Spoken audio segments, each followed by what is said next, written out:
Hello everyone, welcome to future civil Hindi. आज हम मृदा के गुण यानी प्रॉपर्टीज ऑफ सॉइल को अच्छे से स्टडी करेंगे।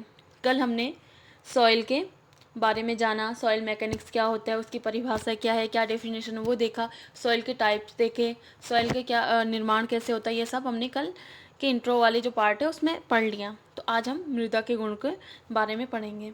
तो मृदा के गुण जानने से पहले हमें जो सॉइल फेज डायग्राम यानी मृदा चरण प्रणाली है, इसे जानना ज़रूरी है, क्योंकि हम जब इसे अच्छे से जानेंगे तो हम जो मृदा के गुण पढ़ेंगे उन्हें समझने में हमें आसानी रहेगी। तो चलो देखते हैं मृदा चरण प्रणाली होती क्या है। जो सॉइल फेज डायग्राम है दो टाइप के होते हैं। पहले हमारे पास है 2 फेज डायग्राम सिस्टम और सेकंड है 3 फेज सिस्टम। यानी 2 फेज सिस्टम जो है, इसमें हमारे पास जो सॉइल होगी, जो मृदा होगी, वो पूर्ण रूप से गीली होगी यानी फुली सेचुरेटेड होगी।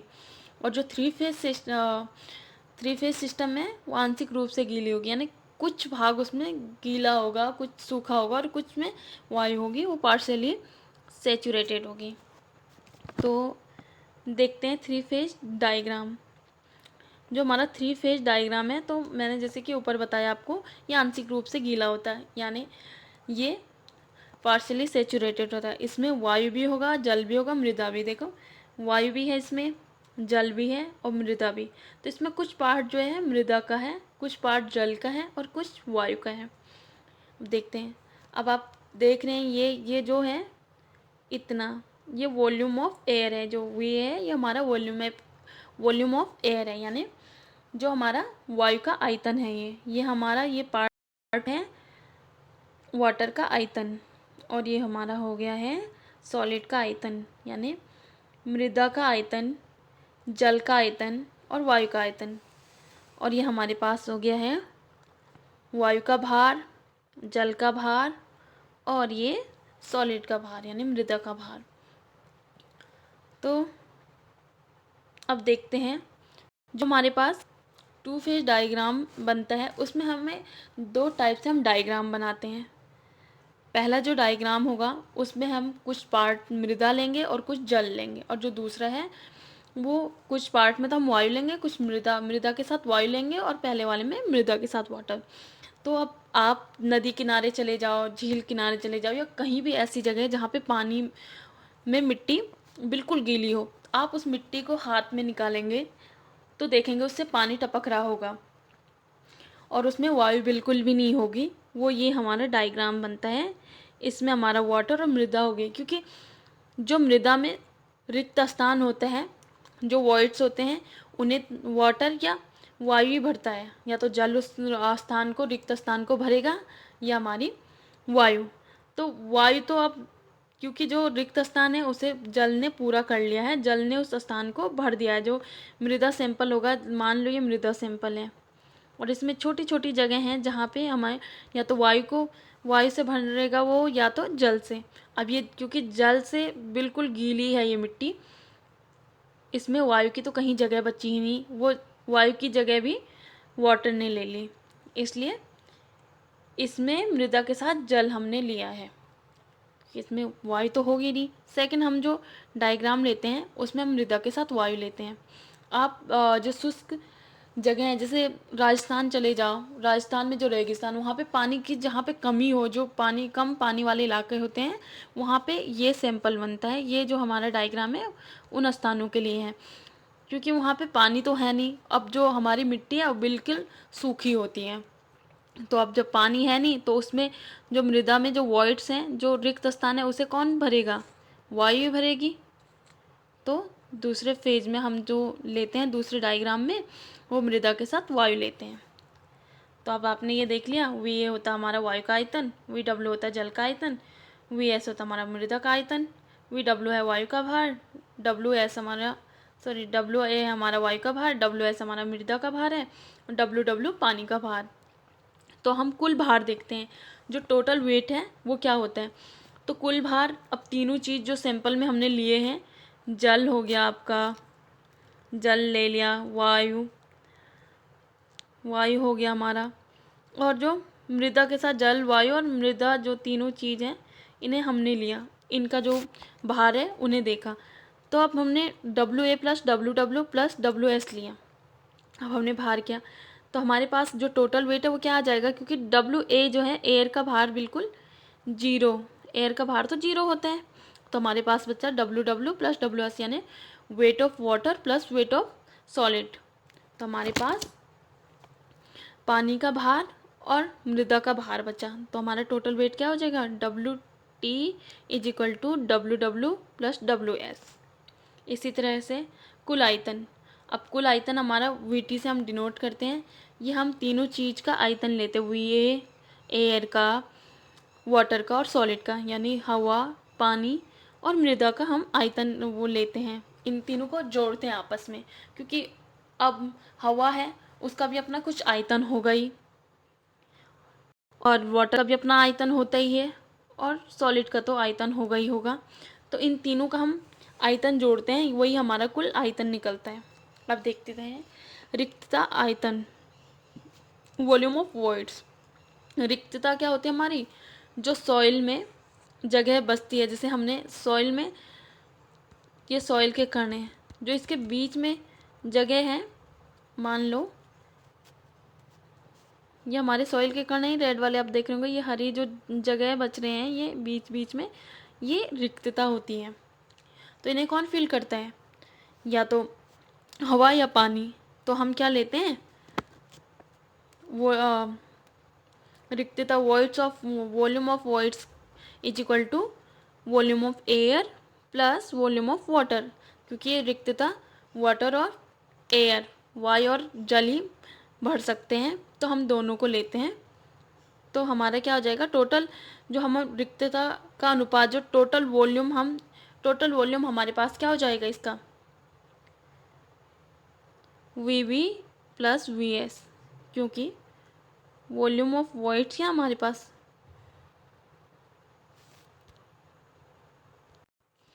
क्योंकि वो टोटल वॉल्यूम क्या हो जाएगा, VV प्लस VS, यानी VV is equal to VA plus VW होता है। तो हमने V ले लिया, एयर और वाटर क्या होता है, VV इज इक्वल टू हमारा VA प्लस VW है, तो हमने इसकी जगह पे VV लिया है प्लस VS, यानी वॉल्यूम ऑफ सॉलिड लिया है। तो देखेंगे मृदा के गुण, अब देखेंगे जो प्रॉपर्टीज ऑफ सॉइल है उसमें सबसे पहले आता हमारा वाटर कंटेंट, यानी जिसे हम जलांश कहते हैं। किसी मृदा में पानी के भार व मृदा के ठोस कणों के भार का अनुपात जलांश कहलाता है। यानी जो सॉलिड में पानी का भार है और मृदा के ठोस कणों का जो भार है, उनके अनुपात को हम जलांश कहते हैं। यानी W, वाटर कंटेंट को हम W से डिनोट करते हैं, और जो WW है ये हमारे पानी का वेट है, और ये हमारे मृदा का वेट है, यानी सॉलिड का वेट है। तो इन दोनों का जो रेशियो है, जो अनुपात है, वही वाटर कंटेंट हमारा जलांश कहलाता है। अगर आप परसेंटेज में निकालना हो तो इनटू 100, इसमें मल्टीप्लाई 100 की कर देंगे। देखते हैं इसका जलांश की जो सीमा होती है, जो रेंज होती है, ये मोर देन 0 होती है, यानी ग्रेटर देन 0। अब देखते हैं जो नेचुरल वाटर कंटेंट है वो कौन सी सॉइल के लिए कितना होता है। तो देखते हैं जो सैंड होती है उसके लिए हम 5% लेते हैं, क्ले के लिए 20 से 30% लेते हैं, ऑर्गेनिक जो सॉइल होगी उसके लिए 100 से 300% लेंगे। जो पानी की मात्रा है वो 100% से अधिक हो सकती है, तभी तो ऑर्गेनिक में 100 से 300% हम ले लेते हैं। यदि पानी की मात्रा मिट्टी की तुलना में तरल अवस्था में बढ़ जाती है तो मिट्टी की कर्तनी शेयर स्ट्रेंथ कम हो जाती है, कमज़ोर हो जाएगी। तो इसका कहने का मतलब है, अगर जो मिट्टी है उसकी तुलना में हम पानी की मात्रा ज़्यादा ले लेते हैं और पानी की मात्रा ज़्यादा बढ़ जाती है, तो जो उसकी शेयर स्ट्रेंथ है वो कमज़ोर पड़ जाती हैं। वो कैसे पड़ती है, अब आप एक सूखी मिट्टी के ढेर पे जाइए या सूखी मिट्टी में जाइए, आप उसमें पैर मारोगे, आप उस पर चलोगे, पैर रखोगे, तो क्या आपका पैर डूबेगा उसमें? बिल्कुल नहीं डूबेगा। वहीं आप एक गीले मिट्टी के ऊपर चले जाइए तो उसमें आपका पैर धंस जाएगा, क्योंकि जो सूखी मिट्टी है उसके पार्ट्स जो पार्टिकल हैं वो आपस में बिल्कुल मजबूती से चिपके होंगे, और जो गीली मिट्टी है उसका बॉन्ड जो है, जो भी पार्टिकल है वो कमज़ोर पड़ चुके होंगे, इसलिए वो मिट्टी अलग हो जाती है आसानी से। यह देखा गया है कि महीन कण वाली मिट्टी में जल की मात्रा का अवशोषण मोटे कण वाली मिट्टी की तुलना में अधिक होता है, क्योंकि महीन कण वाली मिट्टी में रिक्ततों की संख्या अधिक होती है। बिल्कुल। अब जो महीन कण, जो फाइन ग्रेन सॉइल होती है, उसमें जो पानी है वो सबसे ज़्यादा, उस पानी का सबसे ज़्यादा अवशोषण होता है, यानी उसमें मिट्टी जो है पानी को ज़्यादा सोख लेती है, क्योंकि जो फाइन ग्रेन सॉइल होगी उसमें जो रिक्त स्थान होगा वो बहुत ज़्यादा होगा, और बिल्कुल ही पानी उसमें जाएगा और उसके साथ ही घुल मिल जाएगा। और जो मोटे कण वाली मिट्टी होगी उसमें जो रिक्त स्थान होगा वो कम होगा, क्योंकि ये सटे होंगे, तो बिल्कुल भी स्थान जो है कम होगा, इसलिए उसमें पानी ज़्यादा नहीं रुक पाता है। अब हम देखेंगे रिक्तता अनुपात यानी वॉइड रेशियो क्या होता है। रिक्तता के आयतन व ठोस कणों के आयतन का अनुपात वॉइड रेशियो कहलाता है। यानी जो वॉल्यूम ऑफ वॉइड्स है और वॉल्यूम ऑफ सॉलिड है, जो हमारे पास रिक्तता का आयतन है, और रिक्तता का आयतन होगा Vs, और जो मृदा का आयतन है जो हमारे पास रिक्तता का वॉल्यूम है यानी Vv, वो हो गया Vv, और जो हम पे मृदा का आयतन है वो हो गया Vs। तो इन दोनों का जब रेशियो लेंगे, इन दोनों का जो अनुपात होगा वही हमारी रिक्तता अनुपात होगा, और इसे हम एक ट्रिक से याद रख सकते हैं, EVS, यानी EVS E=VV/VS, क्योंकि VV तो इसमें है ही, सिर्फ आपको V और S लगाना है, इसलिए EVS से आप इसे याद रख सकते हो। इसका जो मान होता है 0.5 से 0.6 होता है, और जो रेंज होती है वो E>0 होती है, वो मतलब जो रिक्तता अनुपात है वो 0 से बड़ा होगा। किसी अन्य माध्यम के लिए रिक्तियों की मात्रा शून्य हो सकती है, मतलब किसी और मीडियम के लिए जो रिक्तियाँ हैं, जो वॉइड है, उसकी जो मात्रा है वो 0 हो सकती है, पर मिट्टी के लिए नहीं, क्योंकि मिट्टी में सबसे ज़्यादा वॉइड होते हैं, जो रिक्तता होती है वो सबसे ज़्यादा होता है। शून्य कभी भी शून्य नहीं हो सकता। इसे आमतौर पर दशमलव अंश के रूप में व्यक्त किया जाता है। रिक्तता अनुपात का भौतिक महत्व यह है कि यह मिट्टी के संघनन के बारे में विचार देता है। इसका मतलब यह है कि अनुपात मिट्टी की घनी या ढीली स्थिति के बारे में रिक्तता जानकारी, जो रिक्तता अनुपात है वो मिट्टी की डेंस या लूज कंडीशन के बारे में बताता है कि वो बिल्कुल घनी टाइट है या ढीली है, इसके बारे में बताता है। जब रिक्तता इंक्रीज होगी तो मृदा घटेगी, और इस स्थिति में ये लूज सॉइल होगी, और ये ए मैक्सिमम होगा।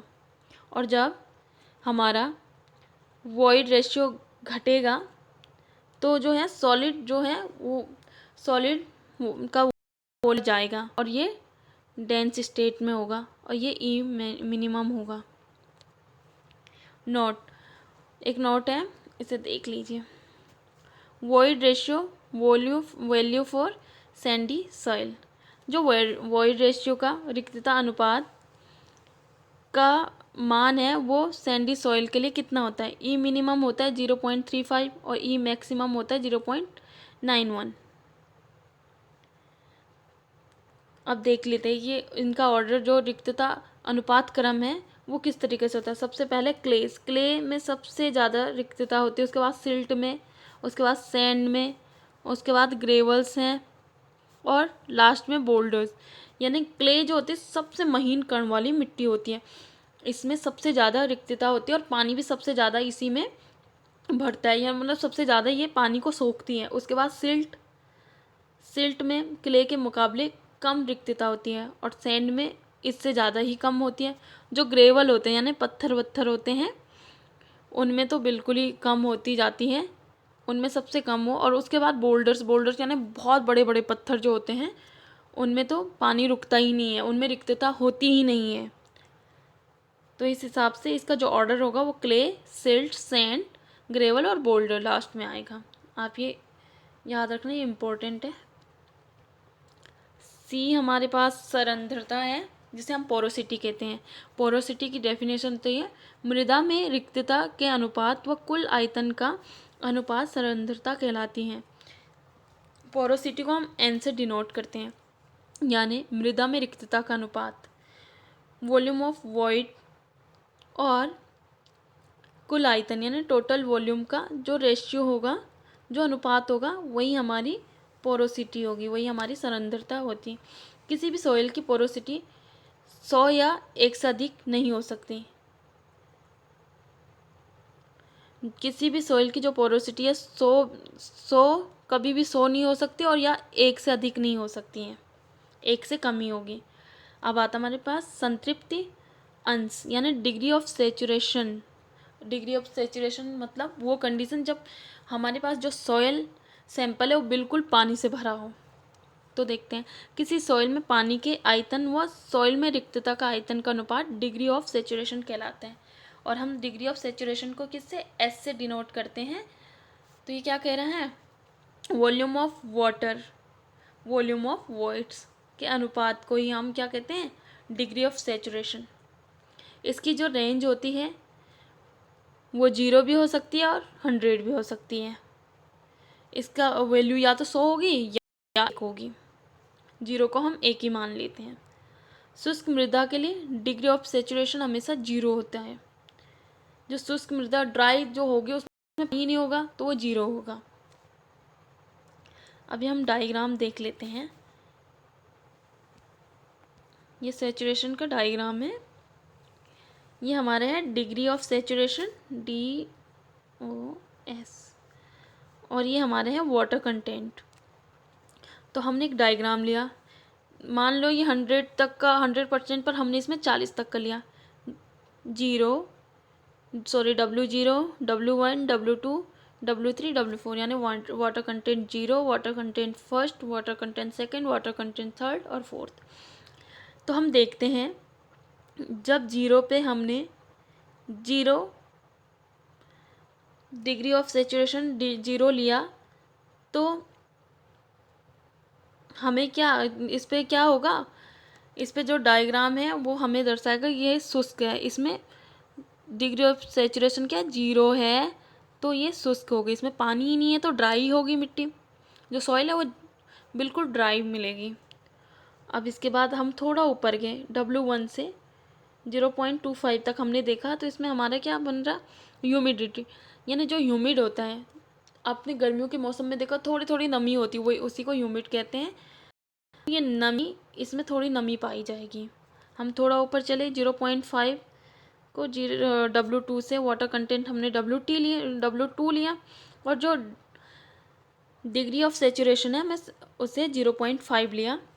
तो हमारा उसमें क्या होगा, डैम्प, इसमें भी सीलन में जो नमी होती है उसकी उसी टाइप की नमी पाई जाती है। यहाँ आते हम थोड़ा ऊपर गए, हमने डिग्री ऑफ सेचुरेशन 0.7 लिया और W3 जो हमारा वाटर कंटेंट है वो लिया। तो इसमें भी हमें नमी मिली, मॉइस्ट, इस वाली कंडीशन में मॉइस्ट मिला। अब हम इससे ऊपर गए, हमने W4 लिया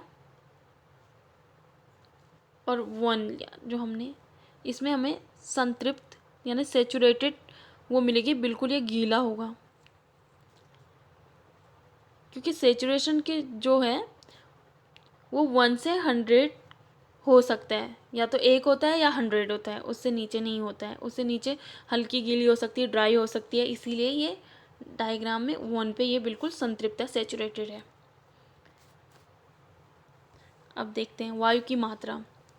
एयर कंटेंट जो होता है, एयर कंटेंट हमारा होता है मृदा में वायु के आयतन व रिक्तता आयतन का अनुपात एयर कंटेंट कहलाता है। यानी एयर कंटेंट को हम AC से डिनोट करते हैं। जो हमारा वॉल्यूम ऑफ एयर है, जो वायु का आयतन है, और जो हमारा वॉल्यूम ऑफ वॉइड्स है यानी रिक्तता का अनुपात, इन दोनों को जब डिवाइड करेंगे, इन दोनों का आयतन निकालेंगे, जो रेशियो निकालेंगे, इन दोनों का अनुपात ही हमारा क्या होगा, वायु की मात्रा यानी एयर कंटेंट होगा। इसकी रेंज इसकी जो रेंज होती है वो होती है 0 से तो बड़ी होगी पर 100 से छोटी होगी। यानी हमारे पास जो रेंज है वो किसी भी एयर कंटेंट की 0 से तो बड़ी होगी पर 100 से हमेशा छोटी रहेगी। तो अब देखते हैं वायु रिक्तता प्रतिशत, percentage of air voids, Na से हम इसे डिनोट करते हैं। मृदा में वायु के आयतन व कुल आयतन का अनुपात परसेंटेज ऑफ एयर वॉइड्स कहलाता है। इसका मान प्रतिशत में होता है। यानी Na से हम वायु रिक्तता को परिभाषित करते हैं, डिनोट करते हैं। तो जो इसका वॉल्यूम ऑफ एयर है, वॉल्यूम ऑफ एयर यानी वायु का जो आयतन है उसे हम टोटल वॉल्यूम से डिवाइड करेंगे, जब मतलब कुल भार से, तो हमारे पास क्या निकलेगा Na। यानी जो वायु का आयतन है और जो हमारा कुल आयतन है और इंटू 100 मल्टीप्लाई करके जो भी रेशियो एक निकलेगा वही हमारा Na यानी वायु रिक्तता प्रतिशत होगा। और इसकी रेंज होगी 0 से बड़ी होगी पर 100 से छोटी होगी इसकी भी। और Na डज नॉट 100%, कभी भी Na जो है रिक्तता अनुपात 100% नहीं हो सकती। तो चलो आज के लिए इतना ही। आगे हम कल इसमें और जो प्रॉपर्टीज़ हैं वो सब देखेंगे। अगर आपको क्लासेस अच्छी लग रही हो तो चैनल को सब्सक्राइब कर दें और ज़्यादा से ज़्यादा शेयर करें और लाइक कर दें। Thank you.